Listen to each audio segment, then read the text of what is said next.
Hey y'all. I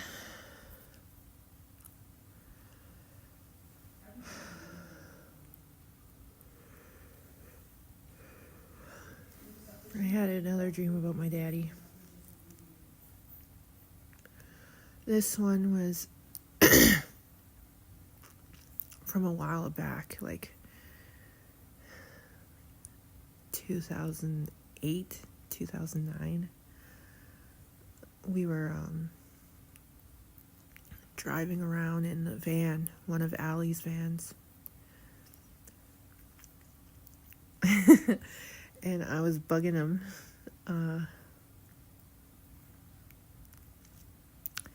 I'd randomly poke him right in the neck, and he'd go, "Eh!"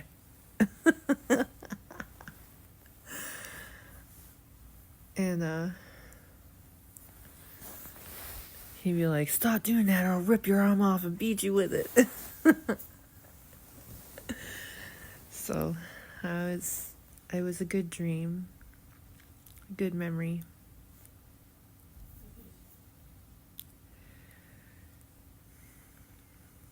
I woke up laughing.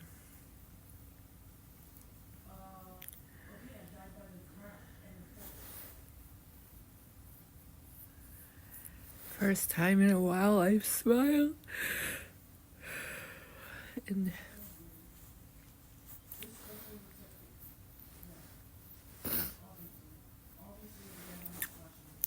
you know, laughed. So it was nice. And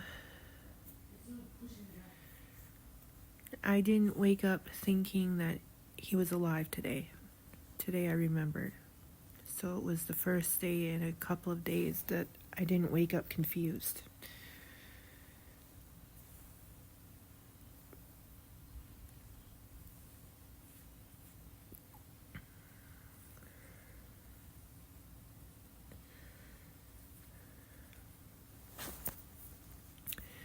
I also was remembering that on Christmas, around Christmas, because we were so poor we couldn't have any like gifts or anything most of the time, and we barely even had a tree every year. But I remember that so that we felt like we were part of Christmas, he would drive us around town in the rich neighborhoods to look at all the Christmas lights and decorations in the yards and things. And I remember I used to love that. And he'd be playing the radio and it would have like Christmas jingles on it and whatnot. And yeah, I remember that when I was a little girl. He continued that tradition all the way into my teens.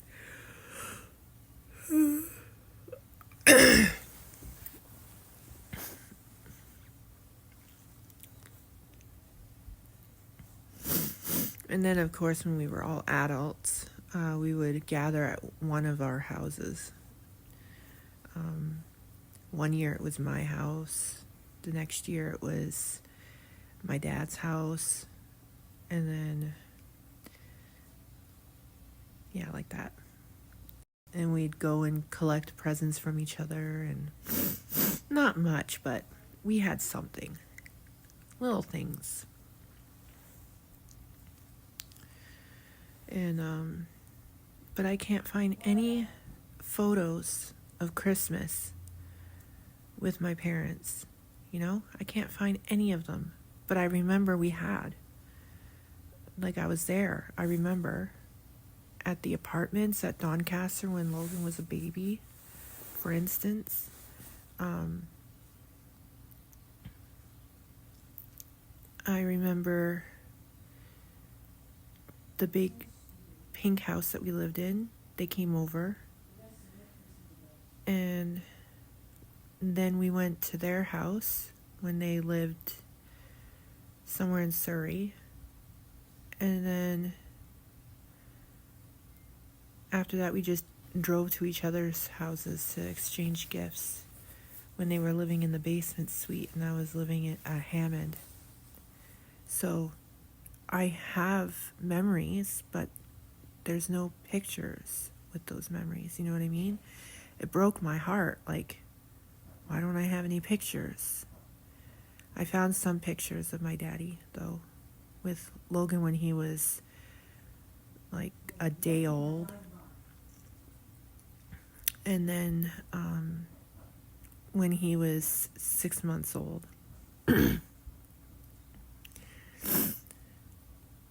I know there's a video with that picture of my dad making him dance on his lap. And I can't find it. I'm looking.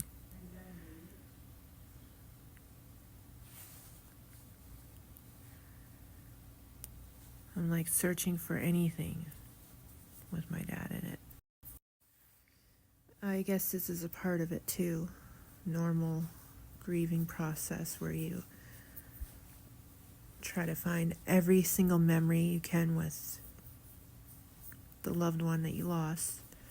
I don't know if it's actually part of it, but I don't know. I feel like I need to find every single piece of his life that I can remember. And I want to collect it. Is that weird?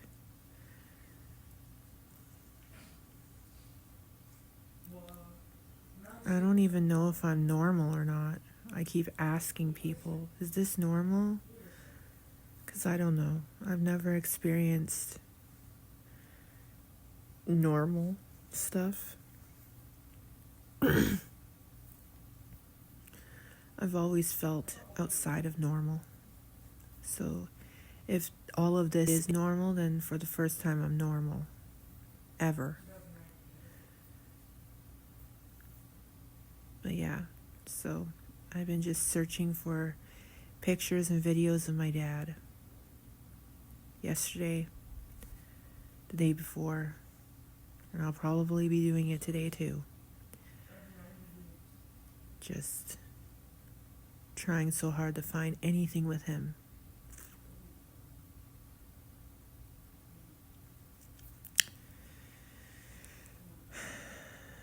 I'll share the ones that I have, that I did find.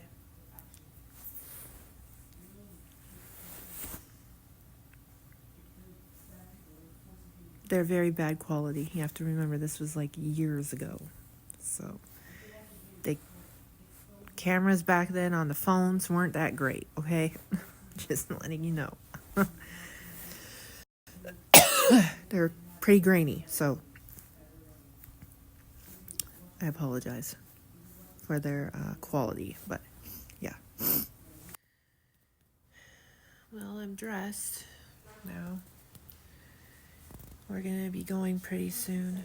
I have to get my boots on.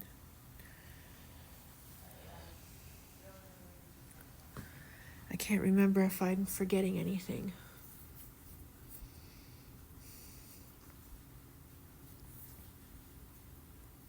I don't know. I don't know if I'm forgetting anything.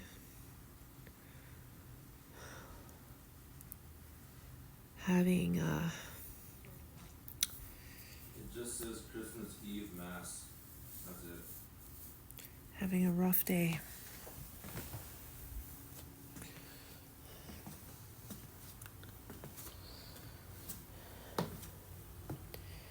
But at least I'm dressed and I'm ready to go. It starts at 6. Yeah, but Shirley wanted the boys there by 5:30, and if I'm not going to be reading, I have to be there to tell them. So yeah, giving them enough time to find someone.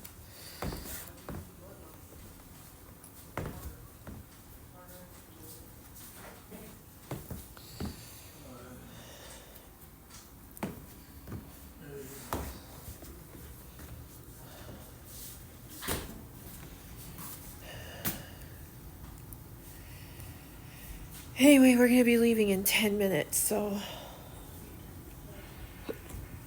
I got to find everything.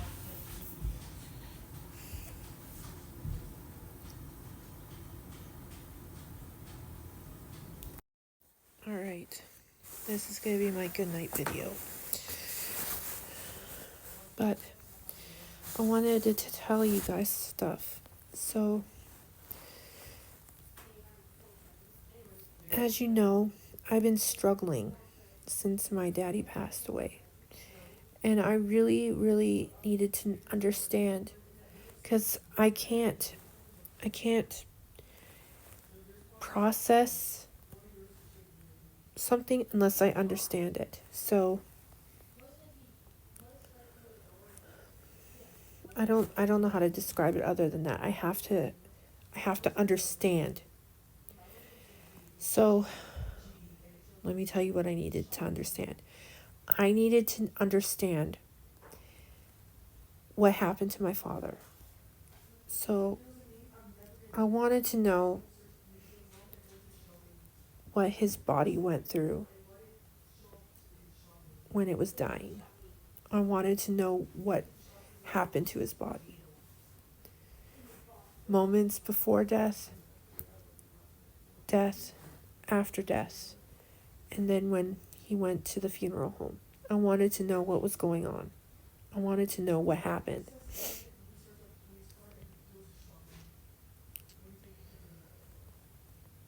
Some of it I knew because of TV shows and movies and whatnot. Like, all the stuff that happens at the funeral home, I kind of know, you know? I could see what happened, you know? once he got there. I could picture what they did, right? Because of what I previously knew. I didn't know anything about the before, like leading up to death, and then body after death. No? You know what I mean? So I wanted to know that. So I went on YouTube and I educated myself. And what I learned, I remember very vividly. I remember my dad going through the active stages of dying. So, from what I was told about my father, right? So, things like he stopped eating on last Monday. He didn't want to eat. Then, last Wednesday morning / afternoon when my sister called me and I heard him breathing. Now, I had thought that the rattling noise I heard in his voice when he was breathing was because of the fluid in his lungs. I love you too, baby. But apparently before a person dies, they have what's known as the death rattle. And it's when they stop eating and drinking, the saliva builds up in the back of the tongue. And when they breathe in and out, it makes a rattle noise. And that's what I heard when my father was breathing last Wednesday. And that is literally like just before death. And then my father died 14 hours after that.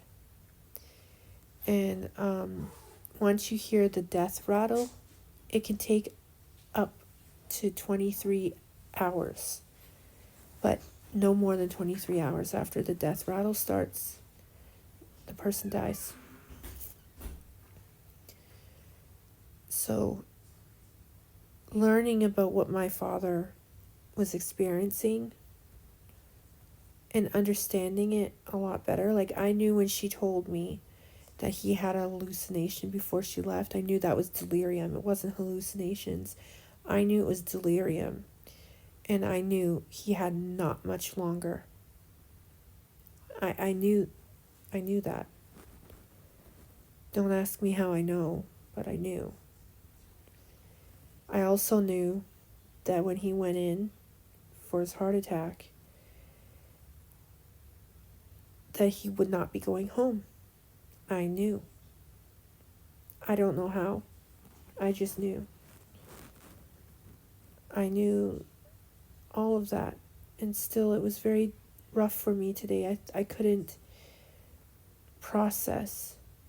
You know, I went into a little bit of a denial today. I was like, it doesn't look like my dad.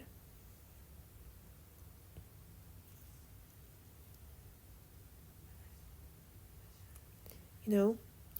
And then Jonny said something very wise to me. And it made so much sense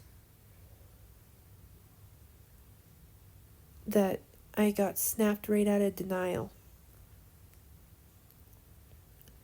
I said, it doesn't look like my dad. Because I was comparing photos. Jonny said to me, when a person dies, their soul leaves their body. And the soul,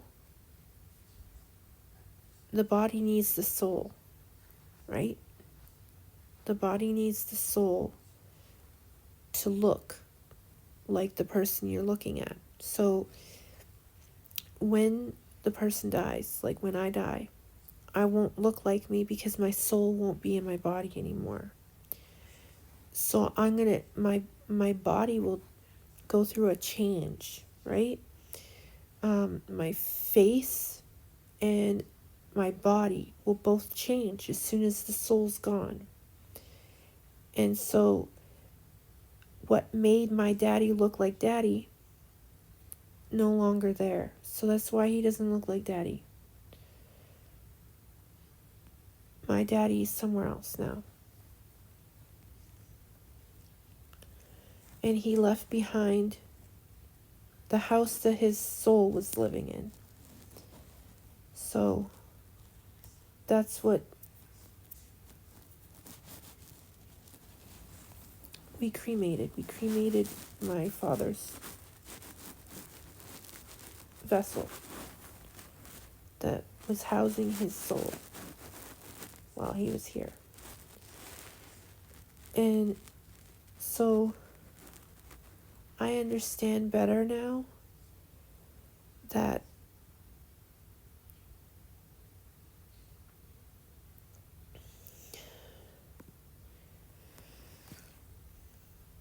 my dad isn't with me now. He's gone. I know that now. And I'm very sad because of that. But I also find that kind of poetically beautiful in a sense. That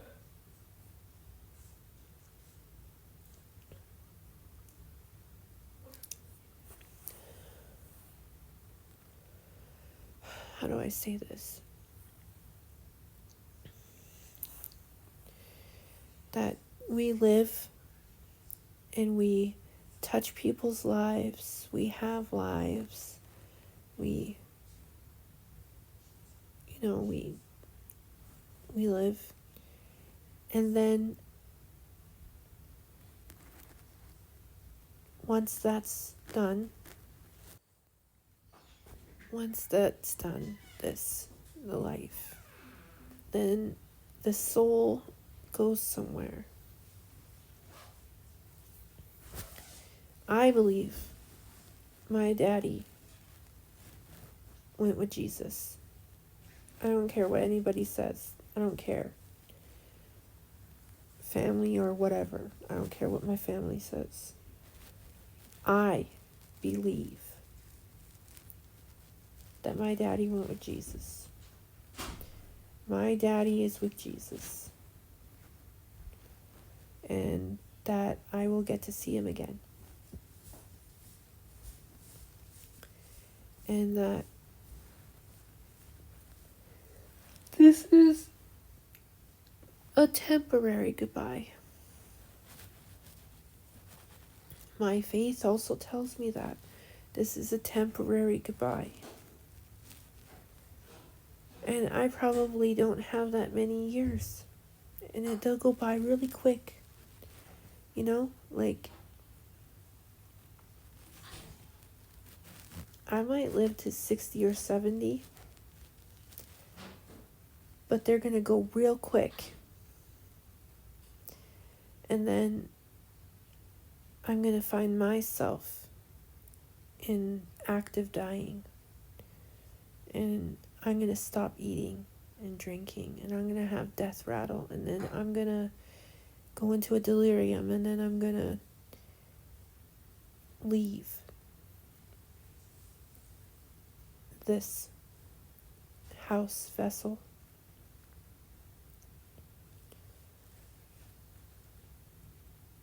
The only thing that I find comforting out of all of this, out of everything that happened, is that my father wasn't afraid. He knew he was dying, and he wanted to die. He wanted to go. He wanted to. He wasn't afraid. And so I shouldn't be afraid. And I shouldn't be resisting the natural process of living with his loss. You know what I mean? Now, it's very difficult because it's such a complex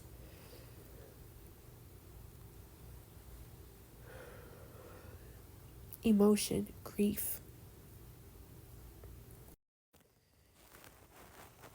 I have moments where I have this kind of clarity where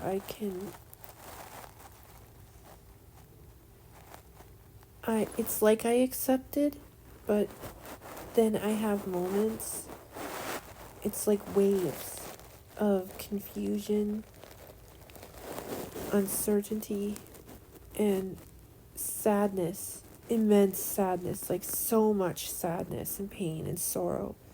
I can't even explain it to you how bad it gets. I feel like somebody's literally, like I fell out of a tree and I'm winded. It's like a punch to the gut and the chest. I don't know how to describe it any other way. It's like such a horrible pain. You can't breathe. You start like hyperventilating and sobbing, and then you choke on your sobbing, and then I shake from crying from how hard and how painful it is. And it's been off and on. Tomorrow will be 1 week since I heard my father's death rattle. Then Thursday will be 1 week since he passed away. How do I not play it over and over? I mean, it's so fresh still. You know what I mean? For everyone else, it was a blink of an eye. For me, it's been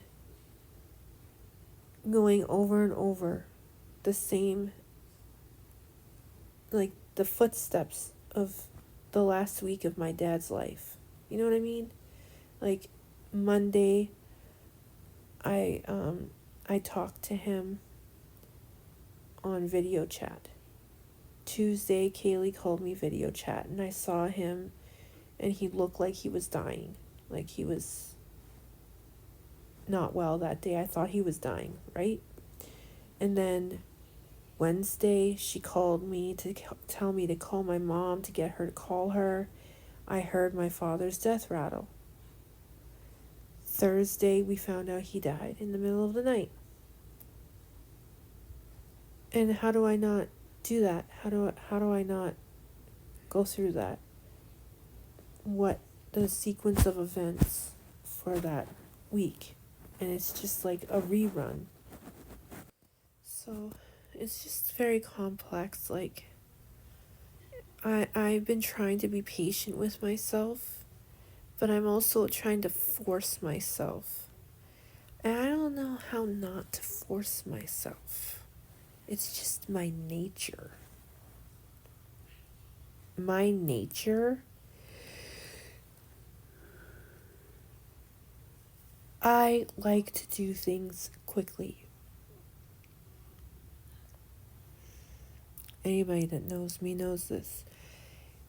If I have a scab, I'll pick it, rip it right off. If I have like a hangnail or something wrong on the side of my finger, I'll rip it off. If there's a zit, I'll pop it. If there's a blister on the inside of my lip, I'll rip it off. If there's this or that, I'll just rip it off. Corns, when I was 8 years old, I had corns on my feet. I ripped them out. I just ripped them out. If I had a loose tooth, I'd rip it out. I wouldn't just wait for it to fall out naturally. I'd just rip it out. Like, that's just the way I am. And so I kind of been treating this like that. Like, where's the blister? I'll rip it out. You know? Unfortunately, though, I didn't anticipate grief being very stubborn.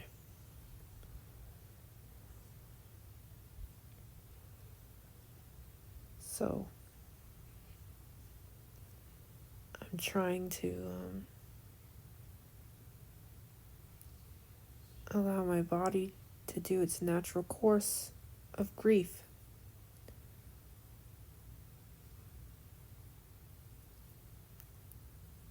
And it's not easy because I want to just get it done. And it's not going to happen because I keep fighting it.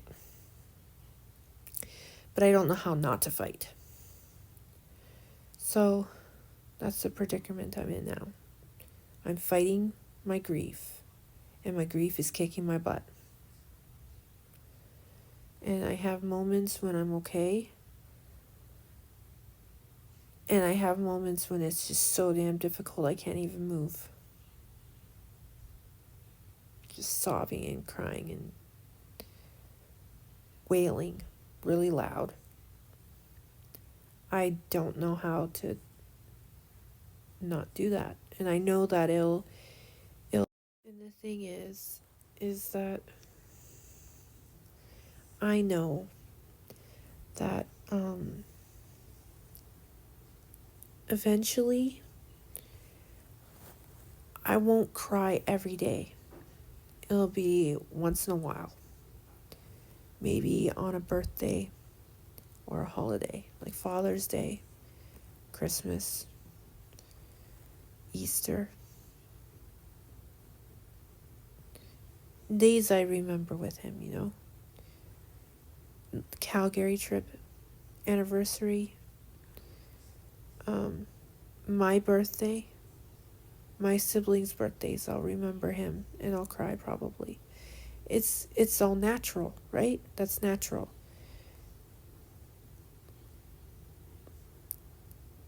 And I know that I have to be patient with myself this first week because the first week and the first 6 months is the worst after you lose a parent.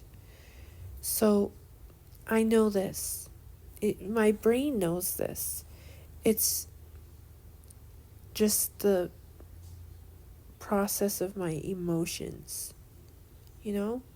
So I just gotta let it happen. And I'm trying so hard and I'm fighting it so hard. I'm trying and fighting at the same time. It's just really horrible. It's like a tug of war internally with me. So I just thought I would try to explain it. It's very complicated. It's very confusing. And that's what I've been going through. Confusing, complicated. That's just what I've been dealing with. So with that, I'm going to go to sleep now because I'm really tired. And yeah. I'll see you guys tomorrow because tomorrow's Christmas and I'll snap here and there. And I'm going to try to get to our chapter this week. Depends on how I feel. We'll see. Well, tomorrow's only Wednesday. So I won't be doing it this week. It'll be next week. But you know what I mean, right? I hope. Am I making sense? I hope I'm making sense. I suck at this. I suck.